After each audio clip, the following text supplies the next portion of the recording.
Hi, good morning, everyone, and I am truly excited about this morning's event. I have worked in accountancy software for 10, 15 years, and I think it's the first time that I've shared a platform with the three individuals that you can see on your screen right now. So I really can't wait for their insight, to be honest. Before we get to our guest, I just want to introduce the session.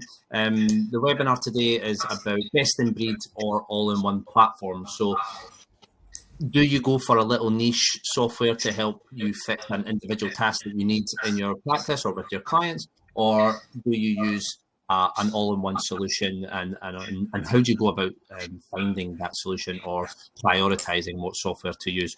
So I'm really excited about this morning. Just a little bit of housekeeping before we go on.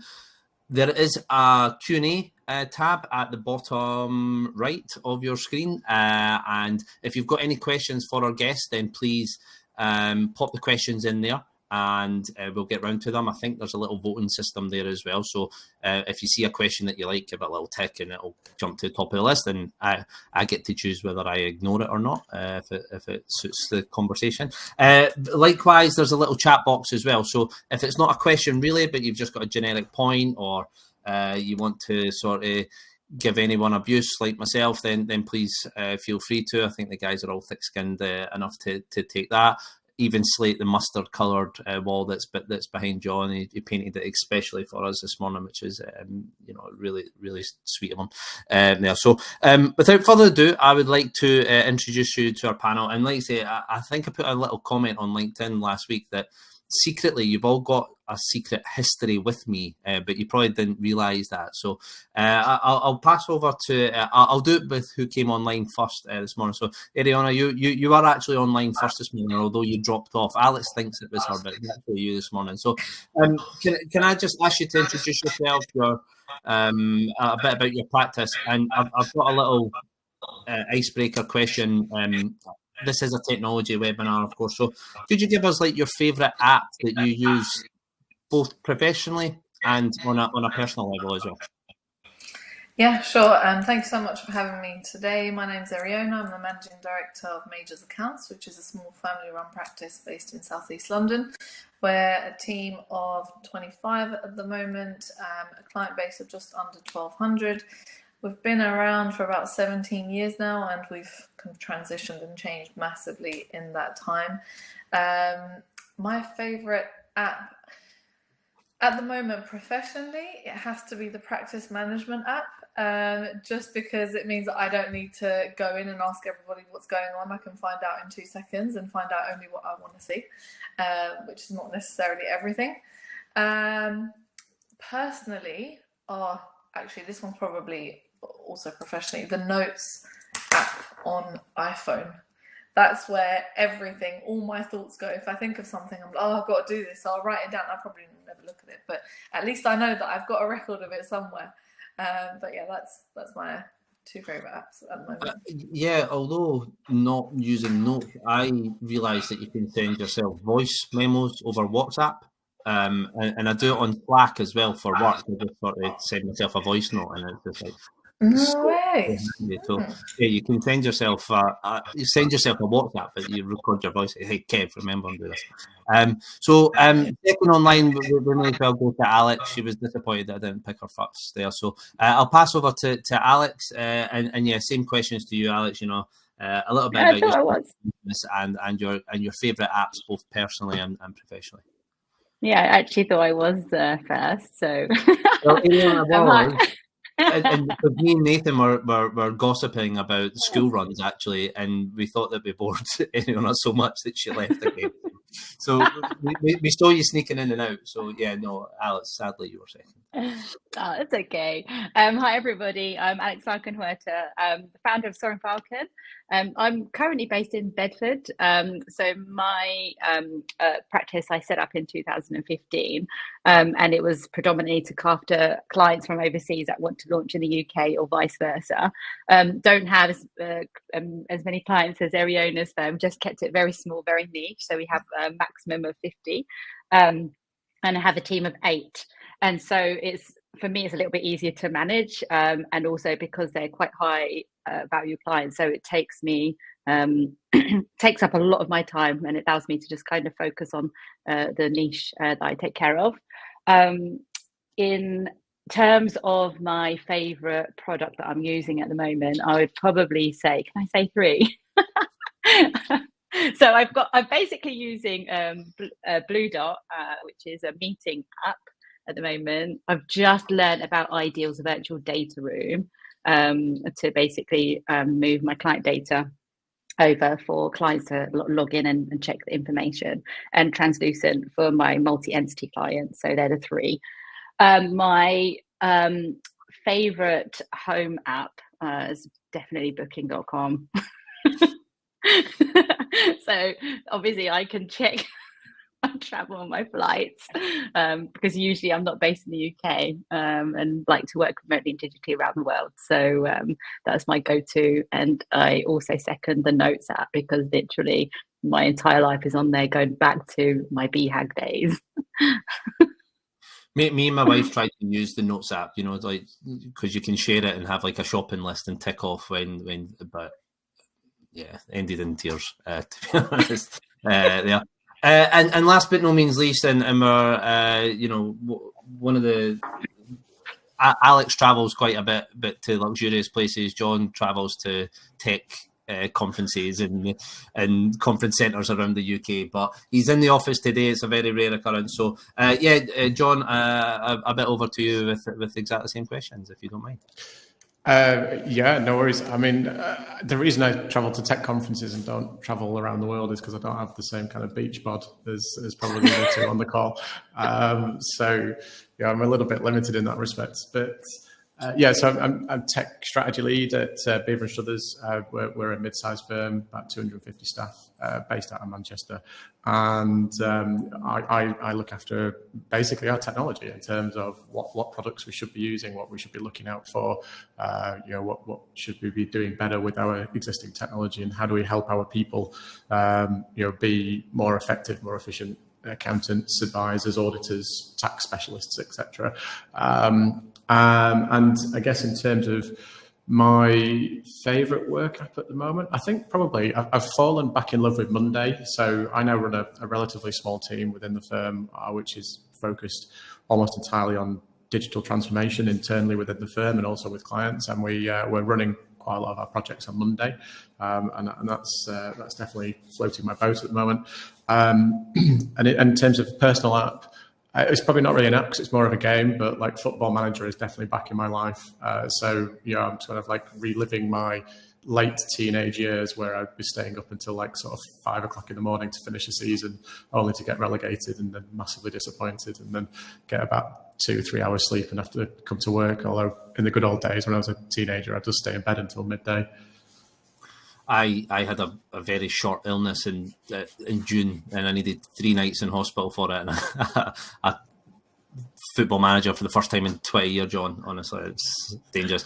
My claim to fame as well, I've never celebrated. I was in Football Manager, so that was that one of the happiest days of my youth when I found my own persona in a database. Basically, that's all it is, a database.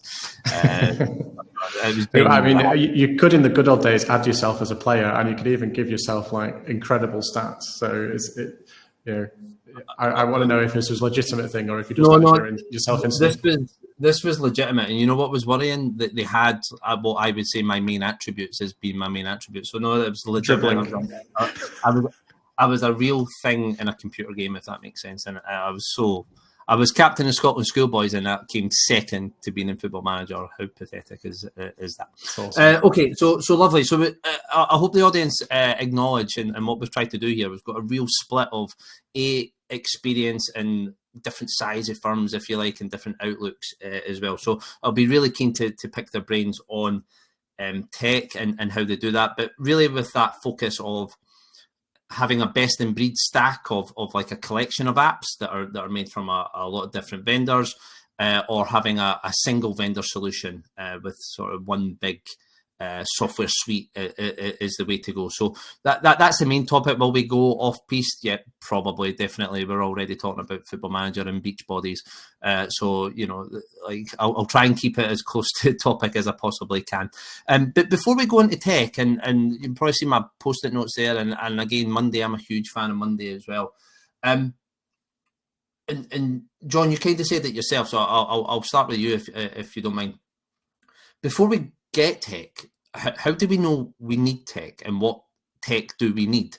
So I've done lots of keynote speeches in the last 10 years, and I usually say to smaller firms, to be fair, don't just go and get tech for the sake of it. Write all your processes up on post-it notes on a wall, which is what I've done because we're fairly new at FirmCheck. And where you see repetition, that's probably a good place to start to get tech. So let's start you, tech lead. Your role is to go out and make sure that you've got the right tech in the practice. So how do you even go about knowing what tech to go for, or do you need tech in the first place? It's a really good question. I mean, I think for me, one of the reasons that I do get out and about and go to a lot of events and conferences and things is it's part of the research, really, and it's part of an opportunity not just to go and see vendors and go and talk to vendors, but also talk to other people in the industry about what they're doing and what they're seeing. Because I'm a massive believer that if you're a firm that isn't out there in the market and looking at what technology could be out there for you, is that you basically just don't know what you don't know, right? So you may be completely oblivious to the fact that there's things like FirmCheck or Xero or QuickBooks out in the world, even if because you're not watching Coronation Street and seeing the adverts and stuff like that. So if you're not aware of these things, you don't know what the capabilities of these products are in terms of what sort of transformational change you could potentially have. So I think research is really important, and equally, what I would say is if you've got technology that you probably haven't looked at for at least 2 or 3 years, then you really should be sort of having another look at whether that's still appropriate, whether it's still up to date, still competitive with other things in the market. And if you're one of the firms that has been sat on a piece of technology for more than 5, possibly 10 years, then you definitely need to get out there into the market and see what's out there. But when it comes to where tech then fits into your processes and how people sort of revolve around that, I think you're right. You mentioned you've got to document those processes. You've got to make sure you understand what that looks like. And the common pitfall that I see with a lot of firms is when they implement a new piece of technology, they try to implement it in the same way as the old piece of technology was operating. So, the classic sort of easy example, if you like, is you've got someone who's on Sage 50, they move to Xero and they just carry on entering invoices in manually when you could use a HubDoc or Dex or a whole host of other products to scan those in and do that automatically. So there's no point in replacing a core piece of technology and then continuing to do things in the same way, because that technology invariably, if it's more modern and up to date, will be able to do things in a better, more effective way. Yeah, but I work in sales. You buy anything, you're not buying the item, you're buying change. Whether that's a new car, a new TV, whatever that is, you're changing how you experience using that product. And software is no different. You need to change how you're using the product to get the whole thing. Alex, Eriona, just you kind of come in from a slightly different angle. Alex, you're very strict, if you like, on having sort of 50 small client base that are work to your sort of tune, if I can say that. You're very rigid on that, and to help your lifestyle and your business thing. And Eriona, you have 1,200 clients. You've got to be able to help all of them. So again, when it comes to technology, how and Alex, we'll come to you first. Are you very much, this is how I work, accept it, move on? If you don't want to accept it, I'm not the right accountant for you. And then Eriona, having such a large base of clients, how do you guys manage that both internally and externally? So Alex, we'll come to you first when it comes to what technology, or how do you make the decision that's right for you? Is it mostly business first and then get the clients on board? So it's a mixture of both, actually, Kevin, because because of the type of clients I have, they're SaaS. And so their stack is massive. and they look at technology. And so I usually align myself with the type of technology that they use. And one of those examples is Ideal's virtual data room. So if, for example, they're using a product and they genuinely need me to use it, because of the size of the client, it's like I haven't got a choice but to use it because that's what they use. But the beauty about it is that because it's tried and tested, I then look at that product and think, wow, can I then use that within my firm, and is it strong enough? So one of the things that I look at all the time on a regular basis is security. And even when we look at things that go on behind the scenes, like even Google, we've got Google Authenticator, even then I don't feel like it's strong enough. So when I work with my clients, a lot of them have already done their due diligence on their products, because again, they can't use certain things within their companies because of security, because of AWS, because of any hackers or whatever it is that they're using. So actually I have to look at it from all different angles before I implement the technology into Soaring Falcon.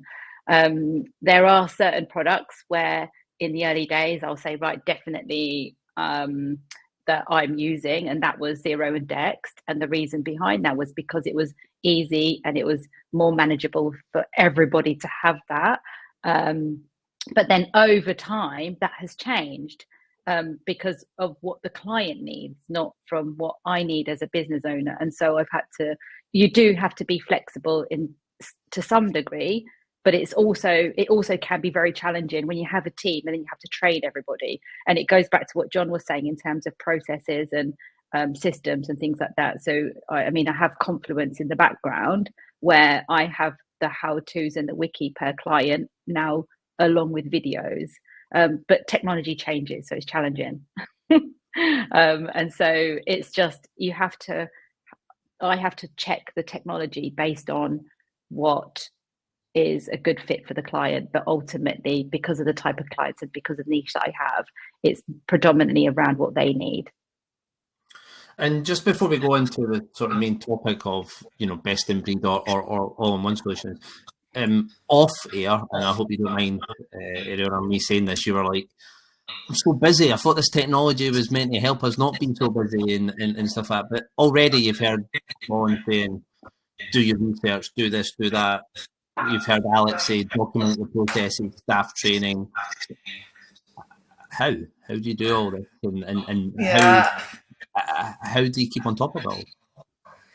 Yeah, so we actually had quite a big job, right? When we went digital, that this whole process is something that I had to start from scratch. I didn't know much about technology at all, and I thought we were doing fine with what we had. We had Excel, and we sometimes used Sage for like a couple of big clients, and that was it. We were profitable and it worked, so I didn't need to kind of look around. But when I went to kind of the tech conferences, and that's where I was like, oh my God, what am I doing? We could provide such a different service. And even though this was quite early on, I was like, we're so behind. Every minute that's passing by, we're so behind. So we had a huge client base. How do you introduce technology to a client base who would travel by plane to come and give you a bag of receipts? That's a huge mindset change, processes change, teams mindset change, to try and implement or think of, first of all, some kind of process or an initial tech stack, I guess, or a couple of apps that you can throw at the client and hope that they will start using.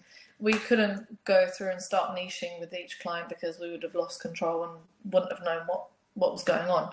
And at that time, we had 3,500 clients. So it was a massive, massive job. And it's one we did in 6 months, right? So we went super speed on it, but that was making sure that we, from the onset, were able to say, okay, what's our initial pain point? What do we want to improve first? And that was the way that we get information in and the way that we're processing information. So it was like, okay, QuickBooks and Dex. We just stuck to one of the bookkeeping packages because it was so new to us. I didn't want to go and say, yeah, we've got Xero, we've got this, we've got that. Which one do you want? Because at the end of the day, clients don't really care, especially our clients at that point. They never knew what we were using. So for them, it wasn't going to be a change. It was more for us internally first. And once we had this process in place, then we started to introduce more apps to the clients. But I'd say even now, they don't have that many more apps, to be honest, that they need to use, because they don't want to have to be using loads of different things. They used to, can I just send it by email? Can I just do this? I don't want to overwhelm them. But what we have done to kind of make some apps are more specific to certain clients, right? So by segmenting our client base, when we started this journey, we were able to look at, okay, this client has a different process, maybe not at the start, because they all start pretty similar, but as they move down that journey, they will need specific apps according to the industry that they're in. So we've created like 2 or 3 maybe ideal tech stacks for those clients, which we will give to them and say, this is how you need to work. One is a way that we can manage it, because we can't give everybody their own app because we've got too many clients, and they're not as tech savvy. They may not have as much time to speak to us as often as we want, or get as involved as, say, like Alex's clients, for example, because they're huge and they want to have that contact with her all the time. My clients are really small owner-managed businesses. They don't want to speak to me every single day or once a week. I'm lucky if I get once a month. So it needs to be something that's manageable for us, with a basic tech stack that we can then work around, and something that our team know, this is where all the information comes in, and then this is what happens next for XYZ clients. And Alex, I thought it mirrored what you said there earlier, that, kind of, she was QuickBook indexed and you were zero indexed, and we're kind of dealing with the all-in-one sort of scenario there. Yes, you can get invoicing, you can get expenses, you can do bank feeds, invoice chasing, accounts receivable, payable, that kind of thing. I take it it's then down to the sort of digital maturity then of your clients and your practice then, that in the early days, or if you're struggling, then perhaps an all-in-one solution at the start is probably the sensible route to go down, because it is just one cost, it's one training, it's one sort of mindset shift to get used to, both internally and externally again. And is that what you found? It's down to the digital maturity of your practice to begin with, and you're probably quite far down that journey now, but then your client as well, and as they mature and as they get used to technology, that's when you can start introducing the best in breed apps, if you like. You're on mute, Alex. John's like, yes. I guess, like, from my perspective, it's a little bit different, because I came onto the scene when it was basically desktop, and then it moved into the cloud, and so there weren't many products available. So Xero was kind of like the early days of, we've only got one solution. And so I wanted to set up my business like years ago, but I didn't have the technology available to do everything. I had to wait until 2015 for me to have literally every single area with that technology, like document signing, the receipts scanning, just like, I think I was in Microsoft, I moved to Google because it offered me certain solutions so that I can literally work from anywhere. And I trained myself to just literally not have to run back to the office and back. So in terms of the technology, it's what was available at the time, whereas today it's a little bit different, because you have Dex, but you have other products around it, so you don't necessarily need to go to that product anymore. At the time, we didn't have a choice, and so I think now we have options, and you have to go with what's the right fit for your practice when you start up, not necessarily one that everybody's using, because today we've got multiple options. So it's definitely looking at it from a different angle. And yeah, technology's moved really fast, and we've got so many awesome products that have developed, and they've worked really hard in the background to give us what we need and to remove those pain points.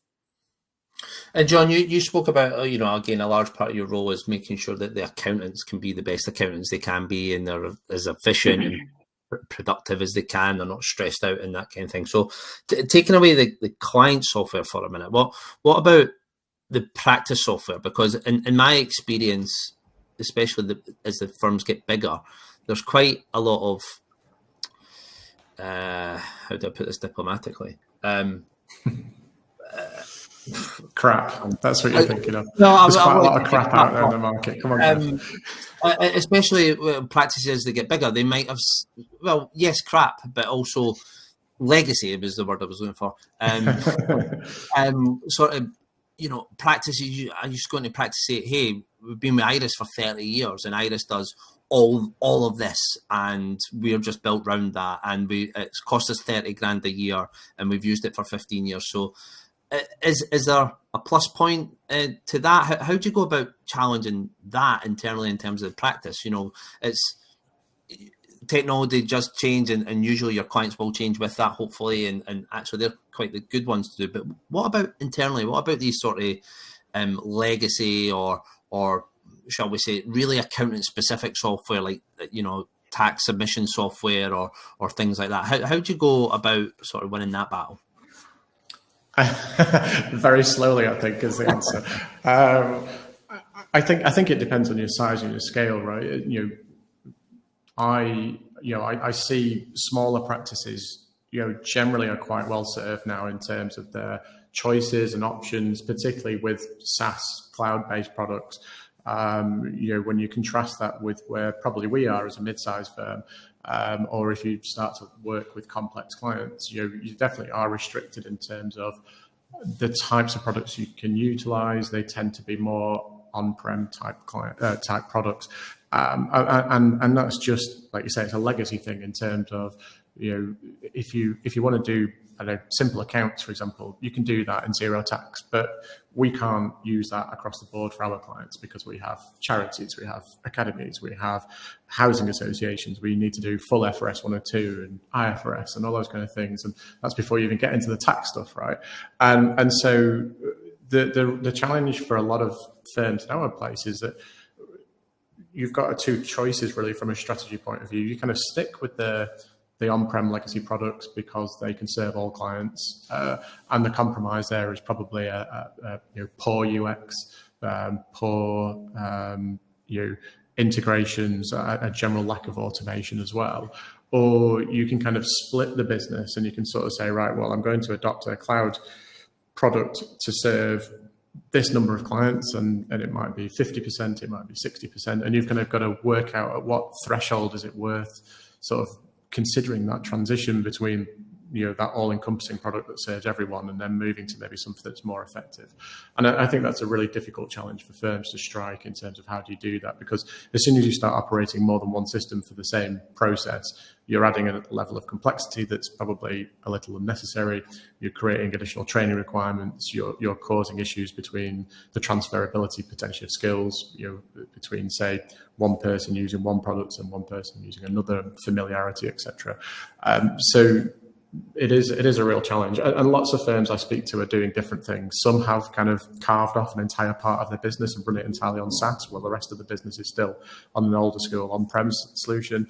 Other people are sticking with the on-prem and trying to, I guess, sort of, play around the edges in terms of using things like Power Automate or some of the RPA tools that are out there to try and build automation. Others are doing what we're doing, which is kind of like this hybrid approach of having some legacy and then some cloud products, and then trying to build integrations between them, which in itself is challenging as well. And yeah, I agree totally. And moving on to the sort of the best in breed accounting tools, and I think someone's made the comment on here, like, I am trialing so many, I'm going mad. They are. Alex, back to yourself. Like, how do you stop yourself trialing so many and going mad? And it's probably leading on to sort of what John was saying there. Like, is it something that you have to take a step back and have almost like a long-term strategy, or at least team, or at least commitment to doing as a business, running your own business that way? So how do you stop yourself going mad and getting wooed by the latest tool, and knowing that it's the right tool for you? Well, I mean, that's really difficult for me because I love technology. So I spend loads of time researching and like checking everything out and working out what it could do. But I genuinely think, as a business owner and somebody who's taking care of clients, it's our job to learn about technology that's going to make their processes efficient and effective. So it comes from a combination of things. So again, because I've got a niche set of clients, I get to see their stuff day in, day out, and I get to work with them closely. So that sometimes means me sitting with their teams and understanding their processes, and I work out what their pain points are, and then I'll look at the technology.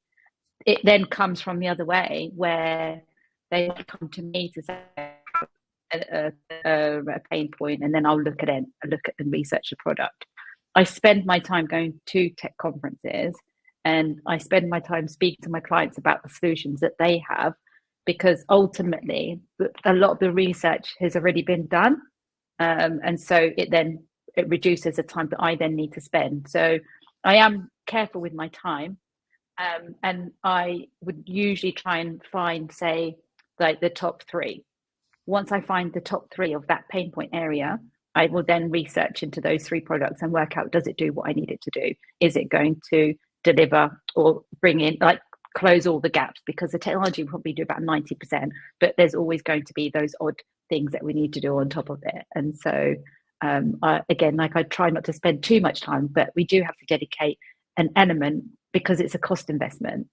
The end result of that is because you want to save time. I know Eriona was saying earlier it's hard because it's like loads more, but the end goal is, what is the solution for that client? If they need purchase orders, approvals, like, what are the solutions, and implement it. But it's, yes, you do need to spend the time researching, and yes, there are multiple products.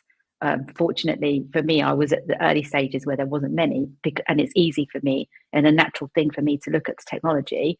But for you to continue to innovate in your practice and with your clients, you definitely need to look at it and spend time. And Eriona, Alex is quite right talking about pain points, and her clients coming to her about pain points, or really embedding yourself with those clients and knowing their pain points. What about your practice's pain points? How do you measure that? Because sometimes you just don't know what you don't know, and you just carry on and you just think you're busy or anything. So do you measure KPIs? Do you measure certain metrics in your practice and then go, oh, right, I need to fix that? Or, classic, FinTech being AML, going, oh God, this is a task I need to do every year, and it takes me a week, 2 weeks, 3 weeks, whatever that is. So how do you monitor where the bottlenecks are in your practice? Because that's how you identify your pain points. Right? Yeah. I mean, there are so many. I don't think pain points will ever go, right? Because there's always something that you will change that will cause a pain point somewhere else. So when you've solved something and then you're like, oh, but then that will mean that process needs to change. So it's constant review.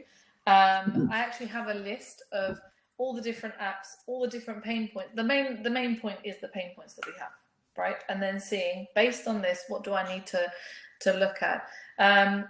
The way that we measure it, it's, again, using our practice management tool. It could be how long certain jobs are taking. If they're taking too long, delving in deeper, why is that? Is it our issue? Is it a team issue? Is it a client issue? Or is it a process that we have in place? If it's the process, where in that process is it taking too long, for example? That's kind of like the main route that we go down.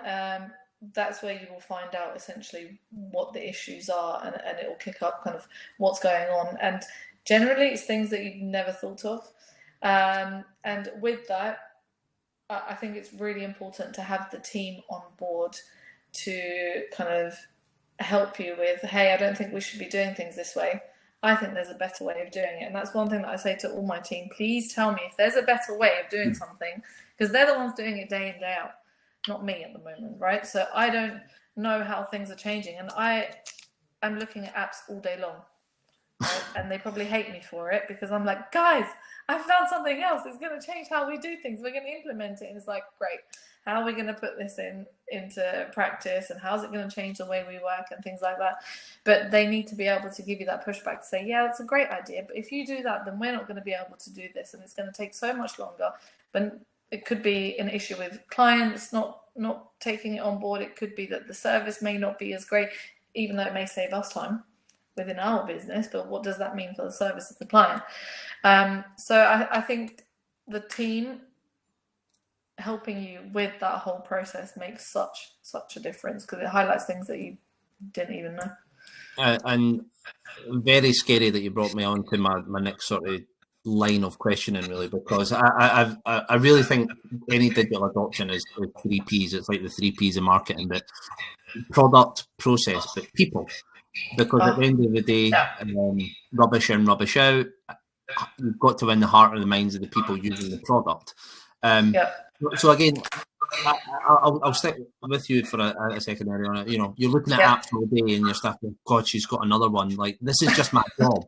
Like, can you just let me do my job? Or, hey, here's firm check, and you're giving it to your admin staff going, oh, but I like doing it my way. Like, and John kind of mentioned it before. It's like,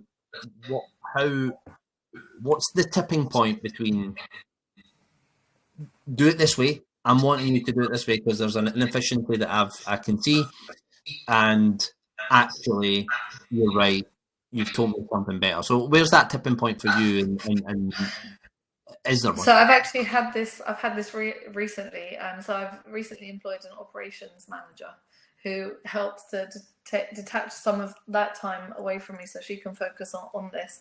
And where I come with an idea, she's the one to push back, right? Mostly to say, yeah, but how would this work? Why is it better? So I'm not used to that, to be honest, her pushing back. But I found myself having to sell the software to her, right? And her questions were like, well, how is this going to make how we work better? And I was like, but it will, because then the clients like this is having those conversations that it's a step-by-step process of, it's something new to learn. It will mean we need to change our process. We will need to retrain the staff. It will take some time and it will need the client's input. But in the end, it's going to bring us such a good service and maybe actually allow us to do so much more for the client. So at the moment, we're implementing a new payroll system, and it's a huge job. We're moving all of our payrolls, but with the automation that we're going to put in place, it will mean that now the team will look at other areas that we can service our clients with the team that we have without having to necessarily take on more members of staff, which our clients need, but we just don't have time to service them right now. Now, obviously, the team were like, oh, this is going to be such a huge job. Is this software going to be as good? Because this one really works pretty well. But actually, it means that we spend a third of the time on that, and we've got 2/3 now to look at something else. So it's just highlighting, one, is it cost beneficial, time beneficial, and client service or new service that can be added as a result of it. I think these are kind of the main things that I look at with the team, and it does take some convincing because a new app to implement is not easy. It takes a lot of time.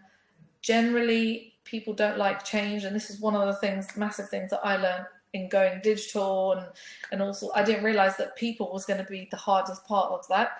I just thought you tell them this is what we're going to do, and they just do it, right? We just get on with it. Turns out that's not what happened.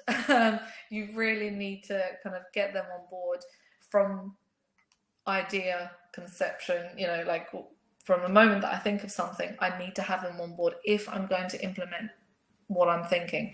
And it actually may be that they come up with a different idea where we implement it, but the benefits are slightly different to what I thought as well. So it is those conversations back and forth, but encouraging them to push back, because what I think is good, I have a skewed version of what's good. They're the ones that are doing it in reality, so they need to bring it back to earth to tell me how or why, or if it can or cannot be implemented. You've just reminded me of an accountant when at a previous company that I worked with, and he was just like, can you just come in and shout at my 50 members of staff because they're not listening to me? Alex and John, you both mentioned a subject that I do want to touch on when we're comparing that sort of all-in-one solution and best in breed. So, John, if I come to you first, I've actually got 2 questions for you. One's a follow-up on Aaron's point about is it good enough for clients, for the business, that kind of thing. We were at the ACC Roadshows a couple of weeks ago, and I got an answer to a question that I gave that kind of stopped me in my tracks, and I had nowhere to go. And basically the accountant said, we will not implement any solution as a practice if it impacts our partners' profits, or, they're out to get the maximum profit. And if we turn around and say, hey, yes, this will take time. Yes, it will impact, us getting revenue, but in the long term, that'll happen. And it stopped me in my tracks, because I'm going, I've got nowhere to go then, because your main focus as a practice is to make as much profit for the partners. So you being in a slightly bigger practice, do you come against that politics yourself, or the fact that you giggled there means I've maybe struck a nerve? I mean, there's always politics, right? And there's always lots of different personalities. And I joined this firm about 8.5, nearly 9 years ago. And certainly at the time, there was very much a kind of, what we're interested in is driving the top line. We're not that interested in investing in products and technology, and, to a degree, staff as well. And so everything was run very lean, and everyone was very stretched. That's fine. That's a business strategic choice if you want to do that kind of thing. And the consequences are the consequence of doing that. The flip side is that you either invest more in your people or your technology or wherever you want to place that money, and the longer term gains of that are really well known, really well publicized, in the same way that having good balance between male and female representation at the highest level and things like that. It's all counts, but it's all part of change. So I think if a firm wants to legitimately try and make as much money as possible, and that means not investing, absolutely not a problem. But they've got to be cognizant of the fact that if you're not going to be investing in the latest technology, that you won't make those incremental gains that will probably quite often build up to something very significant. I think that the biggest challenge around the politics, and I think Eriona touched on it in terms of the people thing, is actually it's really difficult. For me, in a firm with 250 people across four different offices, it's a real challenge, because you've got to kind of, if I want to make a change that affects our audit team, that's four offices that are affected. It's about 150 people are affected, and it's almost impossible to sort of arrange a meeting that says, right, guys, we're going to discuss this, and let's now go through a process of decision by committee, because you're never going to get there. So my approach is that I think I'm pretty good at spotting good opportunities when it comes to technology, things that will improve the way that we operate. I've now got to a point where I've got a proven track record that probably 9 times out of 10 I am right. As Eriona said, it doesn't always get the gains that maybe you expected, but you probably get different gains sometimes. And so that gives me a little bit of kudos in terms of being able to make suggestions, because people are much more willing to buy into that. Whereas I know that other people in the organisation, if they say we want to do this, because they've got a track record of poor implementation or poor success in terms of change, they're less likely to get well heard or well regarded. So I think it does make a difference, and getting an implementation done well is a challenge, because it's a people issue in terms of getting people on board, and you've got to get that buy-in, and you've got to communicate what the reasons are for doing it. And it's not because you're going to get rid of their jobs or you're going to take something away from them. But equally, you've got to project manage effectively. You've got to, Eriona said the change is difficult, and it is difficult. And depending on what products you're moving to, depends on how long it will take. Payroll is a classic example. I don't think any firm can switch payroll in less than probably 9 to 12 months, probably, just because of the volumes that you generally deal with. But other things can be changed really quickly, and the gains can be seen, very promptly off the back of it. That's kind of how we approach them. I'll give John a bit of a breather. I hope one of your 9 out of 10 recommendations is AML software, and that's firm check, John. But that's for another chat. Alex, you mentioned security and how important security was. And again, if you've got an all-in-one solution, you're probably dealing with one privacy policy or one set of security issues. But if you've got 5 or 6 apps, then you might have multiple security concerns or things like that. So how much, do you value that? B, do you take responsibility for that security? Is it something that you share with your clients? We work in anti-money laundering just now, so we know that digital fraud and things like that are on the increase, and the value of data has never been higher. So you mentioned security was a huge thing for you. So could you just sort of elaborate on that a little bit, and the steps that you need to take when evaluating a solution there? Yeah, sure. So I guess we manage data, and it's all confidential. So it's actually part of the legislation as well. So we have to make sure that our data is secure, and that it can't be easily accessible. So for me as a practice owner, I've taken the steps I needed to take to make sure that the security is a high level. So it also comes to working remotely as well. So I very rarely tag on to Wi-Fi, for example. I always use my 4G if where possible. So I don't trust the Wi-Fi generally wherever I am. And just things like what I was talking about, the Ideals virtual data rooms. It's a new a product that I'm implementing, but it's just making sure that the client data is safe and secure, so we don't have to email those documents across. Again, that comes from speaking to clients as well, because anybody can hack into emails. I can't even remember the program that I watched on Netflix, but it's like it's easy for somebody to just hack in and just like pull your data and just send a virus around, and it can spread around the world in however many days or whatever. And it's quite a serious matter, because data breach is serious, and if that data is shared and you've lost that data to thousands and thousands of people, and we had a client, not from our side, but somebody hacked into their bank and accessed, were able to access everything. So it's high end. It's definitely something that we need to consider from the very, very start. So I have every product, we have two-step authentication where possible. So then I'll use Google Authenticator. Now my Google Authenticator, I have millions of codes, which I've then had to put in alphabetical order, because I've realized it's just got so massive. So it's just like juggling that.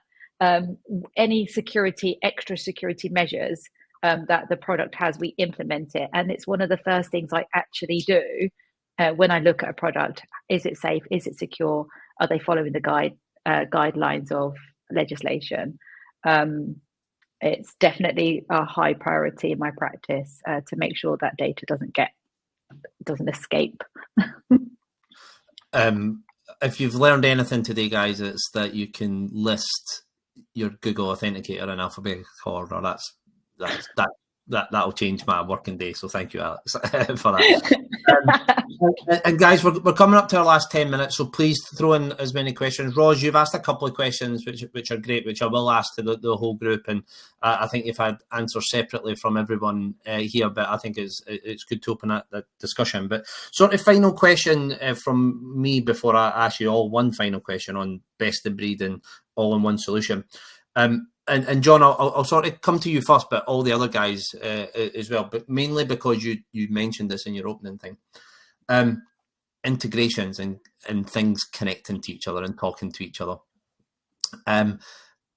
If anything has taught me in 10, 15 years working with accountants, is that their data lives on about 40 different systems all over the shop, and none of them say the same thing. And also, one of the things that come to me was like, oh, yeah, do you integrate with this? Do you integrate with that? And the thought of everything integrating is lovely, but does that really work in terms of the practicality of things? Or really these people should start talking to one another and make one source of truth and that kind of thing? So I realise, I've asked you that with 11 minutes to go and you can give me a 2-hour answer on that. But, integration, I hear this all the time being in a best in breed firm at the minute. Do you integrate with this? Do you talk to that? And there's like endless possibilities here. Does integration work? Does connectability work? It does if it's done well, but I think that's the challenge. And I mean, you mentioned like the 40 different apps. You forget all the Excel spreadsheets that we've got lists of client information and data and deadlines in as well. And that's half the battle, really. And the paper. And the paper, yeah. And I think quite often those are indicative of a system or a product or a process that isn't working. You know, if people are having to sort of resort to Excel as a database, that for me is like a massive red flag. And the biggest challenge is actually identifying those red flags.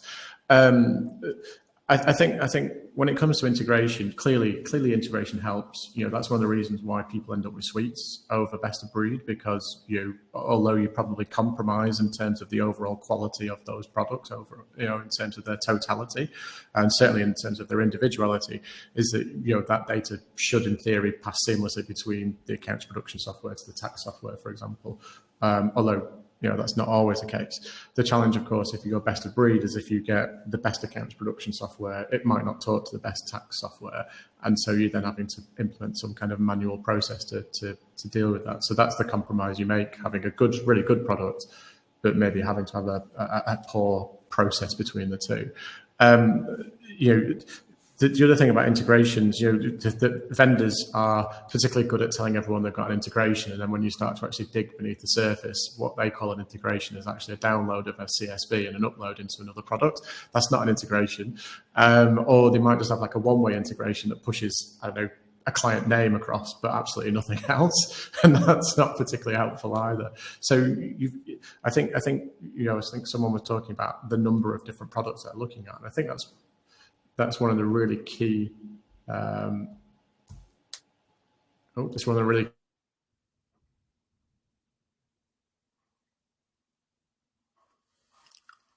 don't know if you preempted a freeze there. Oh, you did. Right. I'll step in. Eriona, Alex, I can see you guys are moving and you're both on mute. So, listen, final 9 minutes. I think, I got his point. And integrations are, I think from a software world, you know, people always come to us as well and say, hey, do you integrate with this and that? And actually building an integration, it is hard. B, you have to keep it up to date. If something changes on firm check, you have to make sure it changes in company's house, and the maintenance of these connections takes time as well. So it is really difficult. John, I think we got your message here. You preempted a freeze. You went up, and then you disappeared. So it was quite funny. Clearly, someone in the office heard me talking. Like, that's quite So just final thoughts on that in terms of best in breed and all-in-one solution. I think the consensus here is probably, you know, the best in breed is something that you kind of go out looking for. It gives you the most efficiencies and things like that. But ultimately, the best experience for your staff and your clients. Ultimately, this comes down to people and people using the product. The other things you can kind of compromise with. So hopefully I got that sort of spot on in terms of that. Now, Roz did ask, how much feedback are you getting before you roll out products to clients? They picked a solution that they thought was really, really good for a client, but actually on feedback, the client's going, this is a pile of crap. They are now. Eriona, you answered Roz on the Q&A, but I don't know if anyone's missed it. If you want to elaborate on your answer there, but do you get feedback from those pesky clients? To be honest, I don't ask that much feedback. I tell them what they need to use. But it's because I've done a lot of research, right? And I've got experience with dealing with those clients, and I know what they need. And a lot of the time they're not aware of what's out there and how things can change and how they can do things in a more efficient way. But one particular client, he had 7 businesses and he just would not get on any of the apps that we kind of gave him. So it depends on the client. So with him, I brought him down to the office and I said, give me your phone. He's like, well, I was like, give it to me. I'll download everything. Look what I'm doing. Look how it's just come to me right now. Do you see how quickly? And do you know that the hours you spent to come see me today, you would never need to do that? I'm sure there are better things that you could be doing than spending all this time, at least half a day or a day. And over 7 businesses, you know, and at that point it just clicked and he was on board and that was it. But with some clients, a phone call or an email is enough for them to get on board and they understand it because they're already in that mindset. But it depends on on the client that you've got in front of you, and how you sell it to them and push them on the apps will change according to that business. I'm going to throw this back. I've had to do that to so many accountants. Well, you're not adopting it. Let me come down and do it for you. And oh, look, magic, it works. So these are just as bad as you can. And Alex, yourself, you're very well known as being, at the forefront of technology.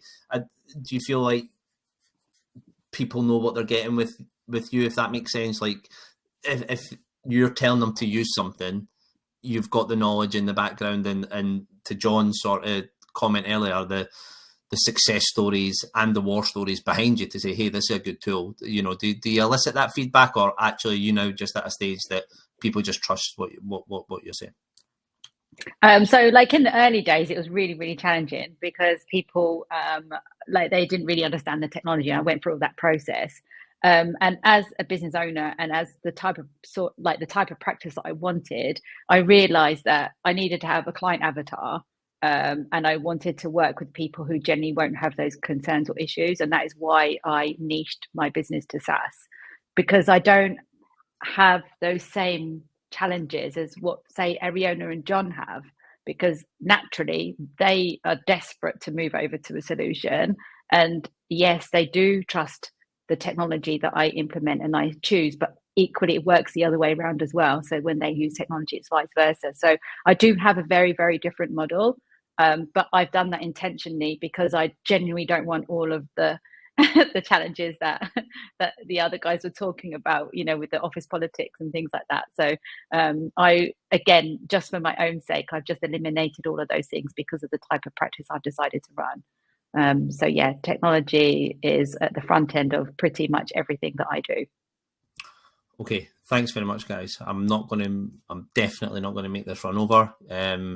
We've got 4 minutes to go. If you've got any final questions or comments in the chat, please pop them in.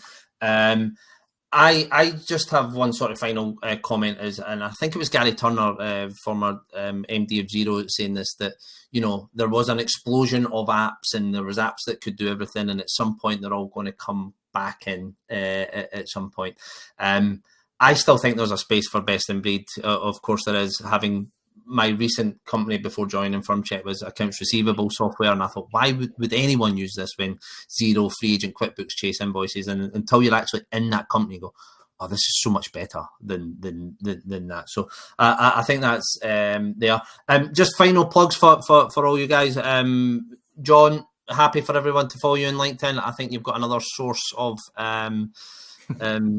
content that people can certainly listen to for their digital research. Yeah. I mean, absolutely. Reach out to me on LinkedIn, but you'll find do the podcast called Digitools in the Cruel World, and you can also find us on digitaldisruptors.com and join that movement as well. And I think the takeaway from this, right, is that life would be so much easier in practice without clients, staff, and technology. So that's the answer. Yeah, and I'm allowed to demo FirmCheck to you now that I've given you a plug for your podcast. That was the only reason I've done that. Alex, final comments from yourself, final sort of learnings from your journey so far in terms of what product to pick or how you go about picking the right sort of all-in-one suite or best in class solution. Yeah, so from me, it would probably be have a niche because that really helps you decide on your technology. But also, why have you set the business up in the first place? So like for myself, I want to travel and I want to be able to work remotely and meet my clients overseas. So that's why I've just brought my clients down. I'm sorry, it's a little bit echoey. That's why I just have a small amount of clients and work with technology. And I guess it just makes it easier in your decision making. And if you have people that love technology, you're not going to have some of those challenges. So yeah, that's it from me. And again, you can find me on LinkedIn, or I'm happy to answer any questions that you have outside of this. And Eriona is a large family firm that's 3,000 clients down to 1,200 clients and things like that. Any final thoughts on your experience in digitization, that journey, and any war stories that you want to share?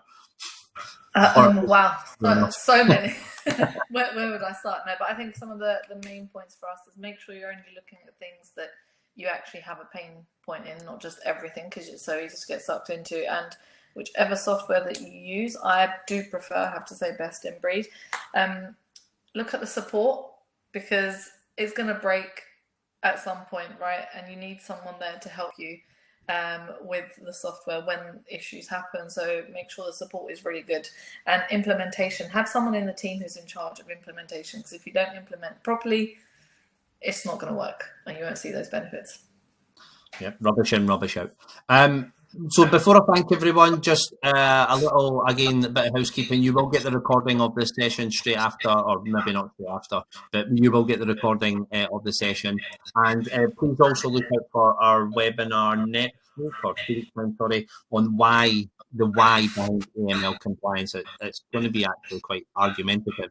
I thought I had my hands full with these guys today, but the one in 2 weeks' time, we've got an AML compliance expert and a former policeman talking about why compliance is a waste of time. So that should be fun for me.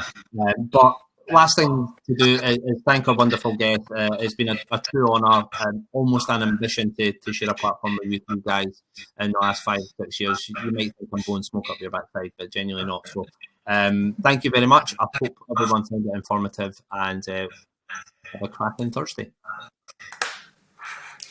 Thanks so much. Thank you.